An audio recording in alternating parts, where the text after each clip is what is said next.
Sering dengar alasan jatah BPJS cuma 3 hari atau kuota rumah sakit sudah penuh jadi alasan Anda dipulangkan padahal masih lemes. Hati-hati, itu mitos yang menyesatkan. Jika rumah sakit memaksa pasien pulang sebelum kondisi stabil, itu bukan sekedar kebijakan internal. Itu adalah pelanggaran hukum serius yang bisa berujung pidana. Lex semper dabi remedium, hukum adalah obat yang selalu memberikan jalan pemulihan. Banyak masyarakat terjebak narasi oknum bahwa rawat inap ada masa kadaluarsanya. Padahal dalam sistem JKN maupun asuransi swasta tidak ada aturan yang membatasi jumlah hari rawat inap secara kaku. Yang ada adalah sistem inasi bijis untuk BPJS, di mana rumah sakit dibayar per paket per kasus. Masalahnya muncul ketika biaya perawatan mendekatin atau melebihi plafon paket tersebut. Oknum administrasi seringkali menekan dokter agar memulangkan pasien demi efisiensi margin. Inilah titik di mana kepentingan bisnis mulai menabrak keselamatan nyawa. Mari kita bedah dasar hukumnya agar Anda punya taring saat berhadapan dengan administrasi. Yang pertama, pasal 273 Undang-Undang Kesehatan Nomor 17 Tahun 2023, pasien berhak mendapatkan pelayanan kesehatan yang sesuai dengan kebutuhan medis. Kebutuhan medis ditentukan oleh DPJP atau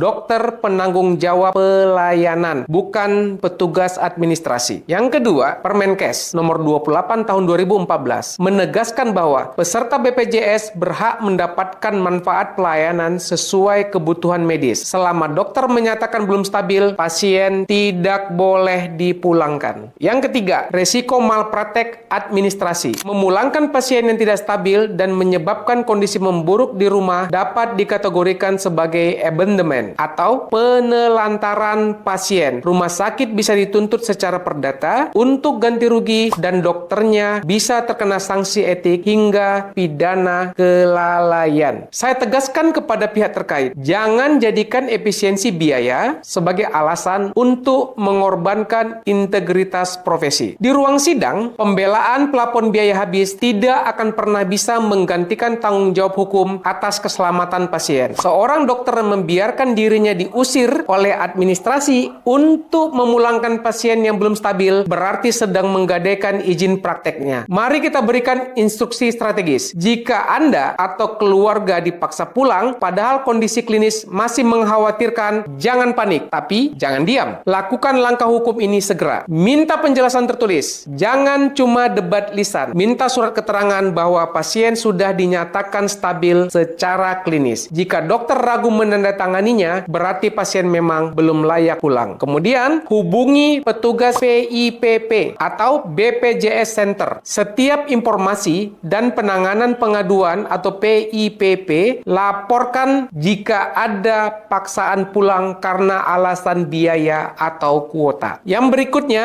gunakan hak keberatan. Tulis di rekam medis atau surat resmi bahwa keluarga menolak pulang karena kondisi pasien masih tidak stabil. Ini adalah bukti hukum yang sangat kuat jika terjadi sengketa di kemudian hari. Rumah sakit adalah tempat penyembuhan, bukan hotel yang sewanya bisa habis sewaktu-waktu. Jangan biarkan hak sehat Anda dikalahkan oleh tabel perhitungan akuntansi. Seorang dokter yang hebat tidak hanya tahu cara mengobatin, tapi juga keberanian untuk melindungi hak pasien dari tekanan birokrasi. Pernahkah Anda dipaksa pulang dengan alasan sudah 3 hari? Apa reaksi Anda saat itu? Mari kita bongkar praktek ini dan suarakan pengalaman Anda di kolom komentar untuk edukasi kita bersama. Dan simpan video ini sekarang juga, karena sewaktu-waktu Anda pasti butuh ini untuk menghadapi pihak-pihak nakal yang kurang bertanggung jawab. Dua dunia, satu kebenaran.